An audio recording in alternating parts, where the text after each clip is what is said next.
successful business doesn't happen overnight. It takes a lot of hard work, dedication, and persistence, which is what Coffee Hustle is all about. So there's no quick fixes here. It's just candid conversations featuring other successful business owners. Hi, I'm Carla Stiles, and I'm with Coffee and Hustle podcast. And I've always wanted to share stories and candid conversations with those that have very successful businesses and those that are in our community leadership with that are impactful stories that we can share those journeys that we're doing today. And having you, Dr. Pat Sims, who is the president of Drake State Community and Technical College here in Huntsville, to share her success and maybe share a little bit of the journey that from where she started today. I just want to share her excellence and leadership and knowledge that is what you see today for us. So welcome to our podcast today. Thank you. I'm excited to be here, Carla. This is going to be fun. Listen, it is an absolute honor to be somewhere around someone that is really especially spectacular as you are. I met you through the WDC Foundation. Mm-hmm. And one of our favorites. Yes, absolutely. Mm-hmm. It's a great program. And I have to say that when I meet you and I come to these events, I think you're just a radiant of sunshine. And every time I come up to you, you're always welcoming, you're approachable. And I just want to talk about that program. Why did you get involved in it, and why it was so important for you to be part of the WDC Foundation at that point? So I'm so excited. First, thank you again for having me on Coffee and Hustle. Yay, I'm excited to be here. But WDC, and the thing is, WEDC, the WDC Foundation and the organization, but the foundation is such a great organization that any woman who commits her time, I know that those are my people already, because that means that they're committed to empowering young women. And that's what made that organization so special. I've seen the impact that it has on the lives of the young women that we work with, the mentoring, the professional development, guidance and counseling, the financial support. And so it's just such a worthwhile cause. And it's all about giving back, paying it forward, climbing and lifting. And so that's what we have to do for our young people. And so it was an honor for me to serve. And I loved it so much. I served 2 terms on the board. So while I've recently stepped down. Right. But I'll still be a staunch supporter. I am a cheerleader for WDC Foundation. Well, I had to say that, I think the December event that they hosted for the mentors and scholars, I think it was one of the best ones that I've seen so far. To be honest with you, there was almost like this real coming together moment where you actually can start seeing those friendships being created. Because when you go into a program and you don't know anybody, right? You're just like, where do I start? How to, and I think the leadership that the board gives and, all of the people, including the mentors, are such a great impact for that entire foundation. And so you can see those changes from the time the newbies come in, right, to the time that they leave. There's this huge transformation. This whole maturation process. Right. And a lot of that I attribute to Jennifer. Her leadership, her creating meaningful, intentional opportunities for the mentors to connect, the mentors and mentees to connect to each other, and just among the group, the board. she really pours her heart into that. And it's such a worthwhile organization. So those of you who are not familiar with the EDC Foundation, please visit the website and look at the great work that we do across our community. And we invite you to join us in that effort. Yeah, and I think it's just an impactful plea, because I don't know about you, but back in my day when I was growing up, if we look at inspiration and people we look toward to help us through the things and guide us, I think there was a lack of that back in those days. Yes. I think it was very far in between where you see the perfect family. Absolutely. And so you're from Mississippi, right? So Yes. give us a little bit of your home life back in the Mississippi, because I'm from LA. Yes, that for counts. those who don't know, that's Lower Alabama. So we were practically neighbors, being from Mississippi, Lower Alabama. So Canton, Mississippi was a very small rural town. The interesting thing is that when I go home now, Nissan moved in, and much like Hyundai, any large automotive manufacturing facility moving in, it has transformed that small community. But when I was there, it was just that family of 5, and I lived in my little family bubble. And so my brothers and we grew up, and I didn't know I was poor. Yeah. Because I lived in my bubble. We went to church together. We went to school together. It was the same people. Yeah. And so when I'm sometimes embarrassed to say this because it shows how shifted I was. But when I went off to college, Was it eye-opening for you? it was, and the vast You were exposed difference, to a lot of things? a lot of things that I had not seen, and so, but they were good. I mean, it was good, and it was good for me. Yeah. Because the good thing is that even though I was in a small family, I had a solid foundation, very spiritual upbringing, and great work. My mom worked us really hard, so I had a great work ethic, and so no matter what happens, those core values still ground you. And I think, and so I'm very fortunate in that way. So do you feel like that in some ways or another is so important we have those support systems at a very early age? Absolutely. And so the thing is, I was surrounded by, my mom was the oldest of 14, so I was surrounded by like aunts and uncles and cousins. So it wasn't the mentor of what WDC offers, but another form of that in the form of family. And so, because it's just like family, it didn't always look the same, right? And so I was very fortunate in that regard. And so fast forward now, I see a lot of tenets of that growing out of the WDC organization and the relationship with the mentors and mentees and getting connected and them being supported and encouraged on, and just having a cheerleader. Yeah, I think it's important that we get involved. And, absolutely. You know, and when we go back to at an early age, you know, the school systems were not supportive. You know, I was a kid that was very quiet. And I know you were not. I know it is. Yeah, I was. Okay. I was a very quiet. Okay. Okay. I was a very quiet child. Okay. I think I've actually discovered, you know, after so many years, you start to really like, okay, it takes 1 or 2% to really believe in you, and when you recognize that, you're like, okay, it's okay to be me, and I think that's important. On your voice, yes, it's like, you know, I like to be authentic, and but when I was growing up at a very young age, it was if I could tell you my story, I think that people would be a little surprised because, you know, for me, I was in slow classes, I didn't read well, I didn't love school until I got into where I felt comfortable, and so as I enjoyed school, I started getting more involved, and so growing up, I always had some dream. I didn't know what it was. I knew that I wanted more. But I am the only girl in my family that has a college education. Wow. And so when you meet other people that along the way, and I think it's so important to tell our story, to do that. It's important. It's so important because when people see you today and they don't see the struggle, they don't know that it's possible. And so that's one of the things, and I know a lot of people, I know many people who don't share, who try to hide the struggle that they've gone through to get where they are. They want it to appear that they've always been there and that's who they are.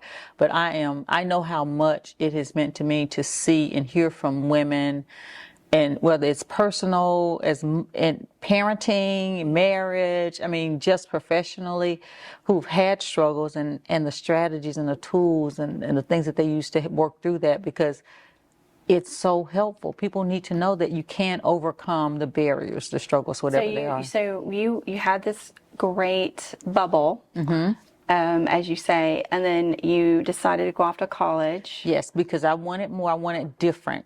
My aunts, you know, all of those aunts and uncles, all of them except 2 stayed home. They stayed right there in that circle and raised families. And that's where they stayed. That's where they stayed. Yes. And I knew the best thing, the most transformative thing that happened to me, Carla, was in 2nd grade. My 2nd grade teacher saw something in me. She took me to the library and got me a library card. And that changed your life? That changed my life because it opened up the world of reading and books. Yeah. And so I started reading everything I could get my hands on. So and mental in my mind, I got to have different experiences, although I didn't have them in my daily life. But I knew there was more because So you they did were when you books. did the reading. So I was a reader, and Yes, so I was a reader. I was in that moment where I could pretend to be that person. Absolutely. And no matter what was going on I could around immerse you, you could myself. you were Yes. definitely focused, and then I think that's so important. And I think we've lost that art a little bit. I Yes. think we've lost the aspect of reading as an inspirational aspect of teaching children that it's okay to read and it's okay to not, to be educated and be better than us, I think, in some ways or another. And even just for enjoyment, but that was transformative for me and put me on a path, a trajectory that I don't know. I mean, it really started something because it ignited a fire in me. And so I told you we lived in the country, so my mom would go to town on Saturdays to do groceries and laundry. Yeah. And so she would, after I got that library card, she would drop me off at the library and she'd go do all those things and pick me up, and I'd sit there and read all day and then come out with a stack of books, and the next week I'd take them back. And so it was just that was my life, and I loved it, and especially that made life so much more bearable, especially long summers. But we didn't have summer camps. My parents couldn't afford to send us in a place. We were just home. And so books were my friend. Or you were outside playing. Yeah, outside, had to be out in the dirt all day. It's hot, drinking water from outside. Yes, so I know people joke about it, and I know it's that real. It's real. We lived outside. We lived out on our 10 speeds, or we were running and playing in the dirt. Yes. And if it was raining, we were outside. And I don't think we ever really went inside unless it was thunder and you had to have lightning. permission, right? You don't just go in and out. Well, in my house, it's time to come in for a break. Right. Don't keep going in and out. So, but those are, and so things that I didn't think about then were just, and the other thing is my parents, because there were 5 of us, we grew what we ate. And so, and I mean, literally, so we had gardens. My parents would slaughter like a pig and then like a calf each year. So literally.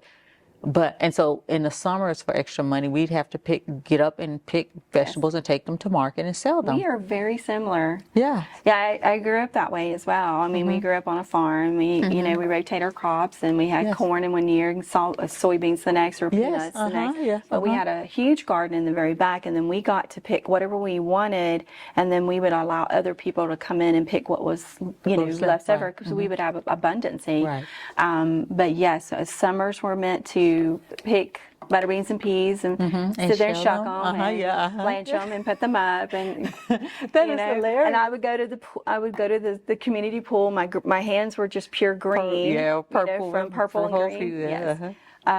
So very similar childhoods. And so, but that developed a work ethic, and so we were the least favorite house in the neighborhood, because if you came to our house, I'd have my bushel, we all had our bushel. So if our friends wanted to visit with us, they had to get a bowl and help shell, and so they weren't having it. So we were the least favorite house, but they'll come eat it though. Yeah, of course. But it taught discipline and work ethic and all the the things that it takes to ground you, and persistence. Because I couldn't go anywhere until it was done. So I got to finish it. Back then?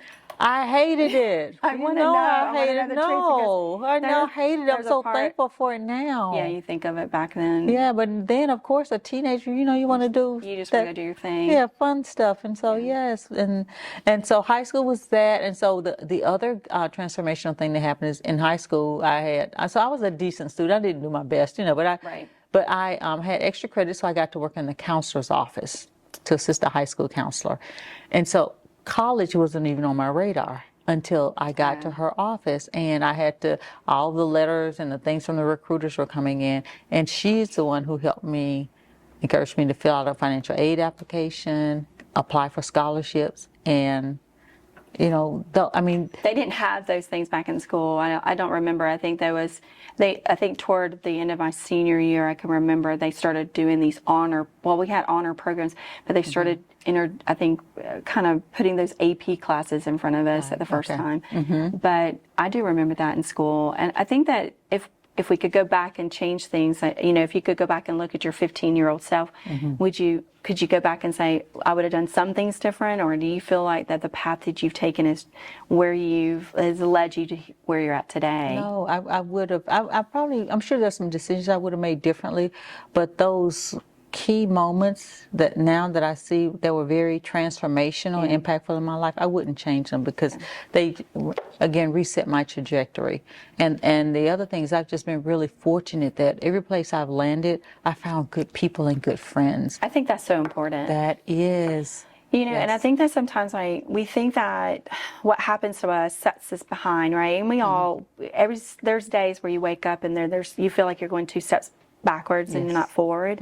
But I do think people need to understand that no matter what path you're on, you're in control of your destiny.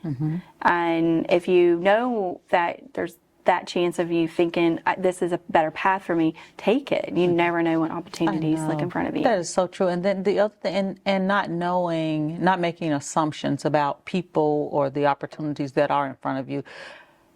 The value and the wisdom that each person that you encounter has something to offer, you know, that you can learn from. And so I think that's really, really important. And I tell students all the time, I tell my daughter, the windows of opportunities, they open and close very quickly. So when it opens, you be ready to jump. You just dive in, right? Because no matter what it is, because you may not get that opportunity and you just don't ever know where you end up. It's just amazing the way things can come together for you. So you go to college. Has education always been a part of your life? No, so that's being in education was the thing that I did not want to do. What was it that you wanted to do? I wanted to be a research science, something in the medical. So my undergraduate degree is in biology, and master's degree is in biology with education, because I knew I was on a research track. Didn't know quite where, but I wanted to do that. I loved being in the lab.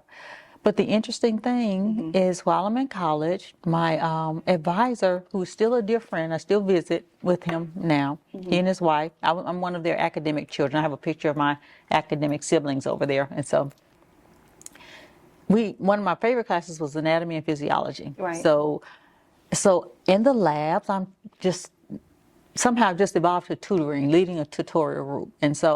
And my advisor comes in the lab, several times he just sit, you know, I'm not thinking he's paying attention. We're doing our thing, getting ready for the test. And after he said, Patricia, have you thought about education? You do a good job with that. And I was like, I am not going to be a teacher, you know, because I feel like that was the traditional path. So I want to do something off the beaten path. And so I go on, and then I'm getting close to graduation, and I love history. And I had the best history professor at West Alabama. Your life? Yeah, because he was like, you should think of graduate school. I didn't even know what graduate school was. I do. I know, and who thinks about that? He said, have you thought I'm just about lucky to be in class. I know, right, to be here. And you should think about education.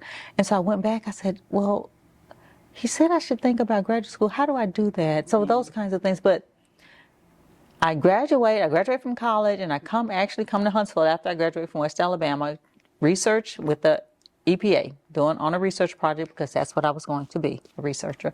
And then it got time to go to start classes in the fall. I did that for a summer, and I decided to stay at Alabama A&M, and I met my husband. And when I met him, I knew I wanted to get married. And so I didn't want to research so much anymore. I wanted to, you know, and the state needed science teachers, and so it just worked out that I got to stay here. Just one thing led to another thing. It was like that domino effect. Yeah, and so things just and here you are. Place. And here I am. And so the crazy thing is, so I get hired. So my career has always been in Huntsville.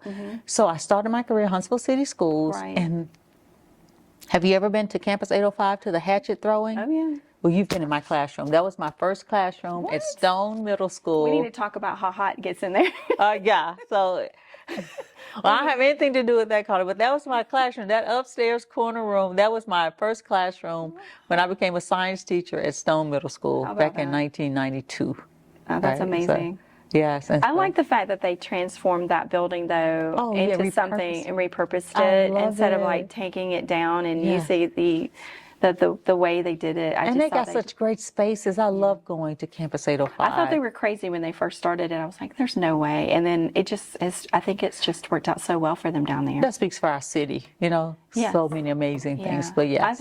I love the fact that they've taken things and like even Low Mill and turn them into something that's fascinating and that we're embracing the arts. Oh, yes. The way we should, because I think it's so important to have that as as we, as our children grow up, sharing arts and music, I think, is so vital for, I think, or even part of our education. Oh, absolutely. And you talk about reading books. I don't know about you, but I used to read my encyclopedias, a lot. And so that's how I identified outside the world. Really? Right. And so, because we didn't have internet back then. So how did, of course we had the PBS show where. We had like 3 channels. Yeah, I think it was Jacques Cousteau that changed my life. Wow. I wanted to go into oceanography. And interesting. See, you were a science person too. I loved it. I just, I wanted to follow whales around, and that was the thing. And then, so when I went into, I think it was South Alabama, I was going to go to school there, and I sent them a note saying, this is my passion, this is my dream, and because I wanted to be part of Greenpeace at the time, and so I wanted to save life. I guess that's my passion, and so. They sent me a letter, said there's no real jobs in this, and I was like, oh, it was just a heartbreaker for me. So they sent you a letter? Yeah, so they were saying, it was kind of like one of those letters of I was excited and then it was disappointing at the same time, and I'm like, wow, what do I go to school for? And then I had a lady by the name of Miss Axtell who came to our school, and we were the first computer class, and all these big monitors, and I learned how to program in BASIC. I learned how to pay, and I was just intrigued. I'm like, you can do this kind of stuff. And so I love the creativity because I was always in art and I was always in dance. And then you were able to apply that to program. Yeah, I programmed. Cool. That's how I started out as a programmer. So I think it's certain people in our lives like that. I had a dance teacher, Miss Lindsay Hall, that was a huge inspiration when I was younger. And she was just one of those that said always, can't, never could, never would. And I was like, well, and it has stuck with me all my life. So if I can't do something, well, how am I going to know if it didn't work? And so I think those learning lessons as we grow older, People are planted in our life. Yes, but I like the fact that you say this thing that when you look at people, you don't really know their story. You don't know their story. The journey is the beginning, right? So you get involved and you're just, okay, so I'm going to put this out here, and I think I mentioned it to you before, is that I know you from what we do. Well, when we set up this podcast and I get your bio, it was so incredible. Do you kind of reflect back and going, how do you get involved in all these things? Because you're involved in the community. Here you are, the president. How do the word, I think, pathways really stuck. That was written in your bio, and the pathways, I think, is really one of those valuable words that I think that really stuck with me when I was reading it. And I think that you're trying to really put all that you're doing into this community. How did you get involved in community? How did you get involved in your community like this? So growing up, my mom, the 5 of us, community service has always been a part of my life. So my dad had a truck, and we would have to get in the back of the truck on Saturday evenings or Sunday afternoons, and we would go around to all of the elderly people in our community, and we have to clean up their houses and pick up their yards and do all the things, wash their dishes. And so this is something that he wanted y'all to do? My mom. Your mom? My mom had us to do that. So I've always had to give back to my community. It's just, it was what we did. That's incredible. Yeah, and so that has always stuck with me. So whatever organization I'm in, I want to be, it's not just a member, I have to be engaged in it, because that was the expectation. You want to be a representation and not be an outside representation. Yeah, well, it's one thing to just hold a seat, but if I'm going to, especially, and I felt that in the past, but now, because time is so limited, the things that I sign up to do, if I can't add value and really participate and engage and see that it's helping people, then I don't want to do it. A lot of people, there are people who want to build resumes, but I am genuine. I love the organizations that I support. I can definitely, listen, when I say that you're genuine, sometimes you go to certain things and you go to certain events and you meet certain people. There's a magnet for certain, and I think that somehow, I don't know how we ended up, we're always like just. Yes, it's your great energy. Oh. Yes, it's yes. Well, I think it has to be a combination of both, and I sometimes when we're crossing paths, we want to connect with those people. So it was really an honor when I was actually teasing you. I was like, let's do a podcast together. I know, right? And you were like, yes. And I'm like, oh my gosh, you're serious? I mean, yeah, I mean, awesome. that's fun because I admire you've done such good work, and another part of WDC Foundation, and the recognition that it's currently enjoying in our community is the work that you've done to elevate it. And so I you're so admire. I mean, it's amazing, and Thank so you. absolutely, this is an honor for me. Well, I think that in some ways or another, I think that I've always been the one hiding behind the scenes, doing my thing. I'm not. For me, it's not about the glamour and the glitz and being in front of every single photo. I like to work hard, and that's just been my method for years. And so, I didn't really believe in myself for, when I first started my business, it was kind of by accident, and it was just like you said, that small window of opportunity doesn't stay open very long. And so you have to capture those opportunities. And I think that's the one thing that I really want people to understand is that you don't have to feel stuck. And putting yourself around those people that really understand you is so important. And so your circle is going to get smaller and smaller and smaller, but it's really important on who's in that circle. Absolutely. So out of all of the community services, and I'm not trying to say that you have to pick one. Okay. All right. Okay. But which of those really mean, like, to you, like, what is the one that really sticks out to you that's passionate?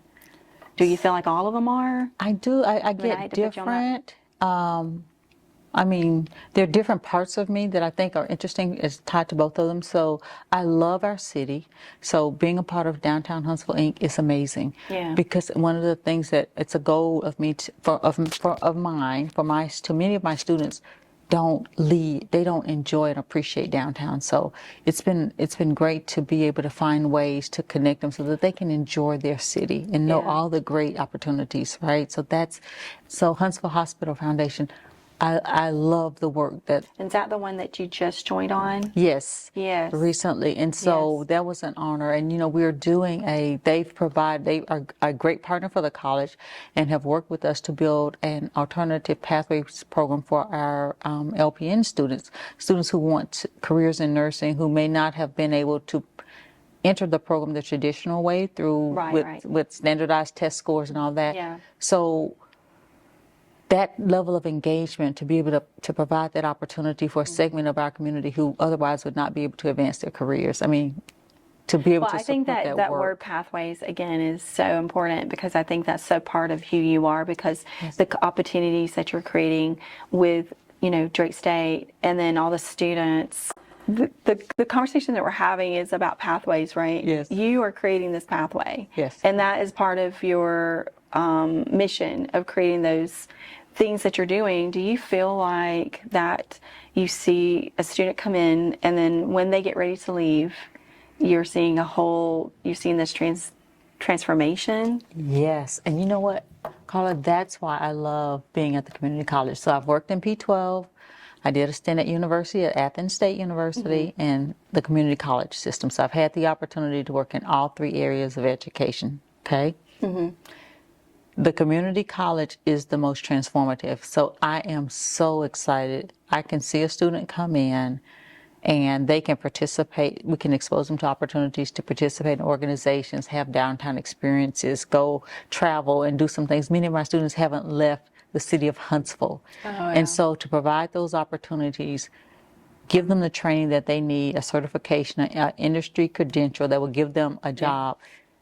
And to see the confidence that student leaves this institution with is so rewarding to me personally. And so I almost feel guilty some days because I'm excited. It excites me, and they're not really realizing what's happening to them. No, they do. Many of them do. Our more mature students, because we have our average age is 28, so we serve a lot of non-traditional students who life has happened. They may not have had an opportunity to go to school for whatever reason. They're at a point now where they want to do this. They recognize the importance of training. And they're ready, right? And so that's an instant transformation for not only that student, but their family, which that carries over into our school system, our community, our churches. I mean, their ripple effect is absolutely Yeah. amazing. And so that's the investment, that's the return. And I don't know if you can really measure that return on investment, right? And so, but it is so exciting, it's so rewarding for me, and that's what I live for every day. Well, I think you're, Yes. I think you're the inspiration that I think a lot of people should look up to, because it takes a lot. At some point in time, you're like, I've worked really hard, I've gotten where I'm at. Do you ever feel like, what does downtime look like for you? Like, what do you like doing? So actually, okay, so we were talking about reading, and I have to admit, Carla, with the pace of my life, I have transitioned to Audible. And I so forgive you. I do read when I get a chance, like my Bible. There's a few things, but for the most part, it's Audible. Yeah. And so downtown is I have wonderful different circles of girlfriends that I love spending time with, and my family, of course. I have a daughter who's Kirsten, she's here in the city, and I mean, we have the best time together. And I have a husband of 30 years, so we spend time together. And my mother's here. I'm a full-time caregiver for my mom as So well. now she's moved from Mississippi. Yes, so she had some health issues, and so she's here with me. And so that, and along with church and my sorority and in my organizations, I mean, it's like all my time is here. You are a powerhouse. Yes. You know that, because I think that sometimes, there's a point in time where you go, okay, what do I need to take off my list? Do you ever feel like you have to go through that list a little bit? I do. I purged it. And so the thing is, I mentioned the 2 years, the ending of my WEDC term, it's time, because I've got to carve out more space. My mom's health is declining, so that takes more time. And so life paces itself in a way that makes sense. And so as I'm rotating off, I'm just trying to be, and that's why it's so important that I choose opportunities that I can really engage in, because now I really have to make sure it fits with the life of the college, because you can see we're renovating and trying to grow, and so it has to that requires more from me. And I look around your office and I'm just stunned. You have such a successful style about yourself, and then you have this aspect of just continuing to add more. And then, but I think self-reflection is important, and I think you know how to do that. A lot of people don't. Oh yeah, I have to check out, and I spend a lot of time alone. I mean, recently I had a day. I just have a day to and I journal. Journal is very... That's important. Oh yeah, and reflect. And I just enjoy looking back a year, and I've been here for looking back on the time, and that encourages me, because things are, and I feel like we're making progress. So, do you have a plan of action, and what does your future look like right now? Or are you're kind of rolling the dice to see where it takes you? So right now, my main focus is to improve and upgrade this campus, right? And so that's taken a lot, because I need community support, and so we're trying to make sure that we're doing the things that we need to do to earn the confidence of the community. So that's important. And then trying to really, right now, spending as much time with my mom as I can, because that's so important. Yes, she sounds like, to me, one of those people that honestly gave you this spark that's inside you now, and so you want to continue fulfilling that, right? I have to, right? I think that's important. And I want to make sure, and so after that, we'll see what happens. I mean, I'm enjoying what I'm doing. You should. You are amazing. Yes, you're so kind. Literally amazing. I was flattered and honored to see someone that, you work so hard. And you're so humble at the same time, and I think that, as you meet people in your life, right, you want to meet people that inspire you to be better, and you have made that for me. So and I'm not trying to make you cry, don't cry, but I do think that you are, I think that you're, a staple of this person that I would look up to. If I was a student and I needed some guidance and I needed some inspiration, I would definitely, look at you and go, wow, she's just that inspiration that I needed. Because when we were younger, we didn't have it. I don't remember having really much of a female, someone that inspired me.